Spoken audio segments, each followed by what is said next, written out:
Lübunun elemartı şunçilik yuqori, yüz şunçilik kilishgan jonda tangdish yo'q balvon to'san, nima uchun buni sen shing joni deb tillaymiz? Nima uchun buni hozir hech kim yoqtirib ketmaydi? Gerçi 24 baturlar qatorida izchil birinchi o'rinda bo'lsa-mu, Nurg'ullah qoyil emas. Uning qaraganda Javzulunga, Guayuga qoyillar ko'p. Shunami? Chunki bu ushurug'liq qul, hatto o'zining tutuq otisiga muvaffaq qilmagan. Undasa bu asardagi Lübey buningdan qadamga ergashgan go. Masalan, eng dastlab 18 taram qo'shin tarqalgandan keyin Gungsun Zengga, uningdan keyin Taochengga, uning keyindan Yuan Shaoga, uning keyindan Liu Biaoga, uning keyindan Sun Chao bilan hamkorlashdi. Qaranglar. Undasın neyim için Lübeyni bundaq deb tillamaymiz? Lübeyni nimish qilib shundaq tillaydi. Bu ikkisining tutqayli o'xshash tursa, lekin bu ikkisining maqsad, nishoni, shuar o'xshashmaydi. Qaranglar, Lübeyning maqsadi shuar nima? Lübey buning uchun ko'z oldidagi manfaat uchun shundaq qildi. Ya'ni dunyoning tutqat tutishi amal uchun, dunyodan Dungjoq o'tishi bir ot uchun, Dungjoqdan Wang Yun o'tishi bir qizval uchun.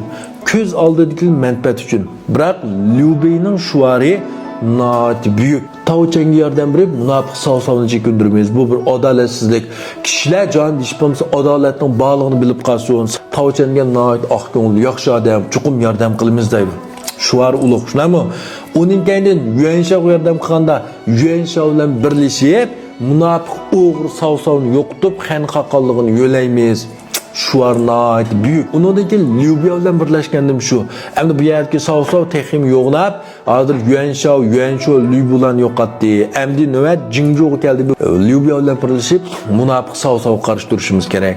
Liu Biaoni yengib oldi. Endi Sun Chao bilan birlashishimiz kerak. Savsavning maqsadi butun jonni birlikka keltirib, xan haqqonligini og'dirib tashlamoqchi munofiq o'g'ri bu savsav. Shuning uchun birlashishimiz kerak. Mana, ko'rdinglarmi? Hatto bu yerki Jingzhou'ni oriyatga olgandan keyin bu yerki Sun Chao'ga bergan gapim shu.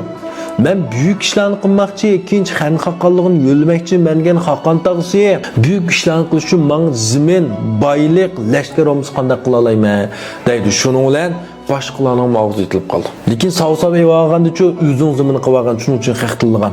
Lübeyni unda qilolmaydi. Qaranglar, shunga amaliy turmushdimi boshqalarga yo'lansak bo'ladi.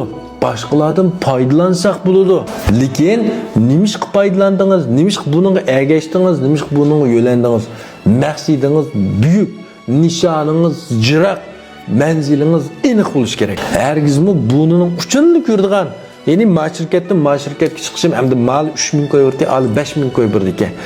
Shirkatdan 5000 koy olgan, shirkat tomoq puli 500 koy, qatnash puli 300 koy deb 800 koy ortiq o'rta shunga chiqdim. Mana ma'nodek bo'lsa, qungdi shariga va ekan magoyning bir yer uzoqmi ishlayolmaydi ekan deymiz. Lekin undaq bo'lmay, shirkatning maqsadi mandaq ekan. Ma'lumlar hamkorlikdan texim cho'ng ishlarni qilaligidek bo'lsa-chu, anonga haq to'g'ri tushundim. Shunami? Ham shunda qilishimiz kerak. U bunimizning uchunni ko'rish emas, jiroqlarni ko'rib turib, uzoq manzilga mengishimiz kerak. Yosh bizga oldimizda qildigan buyuk ishlarimiz bor. Shunami?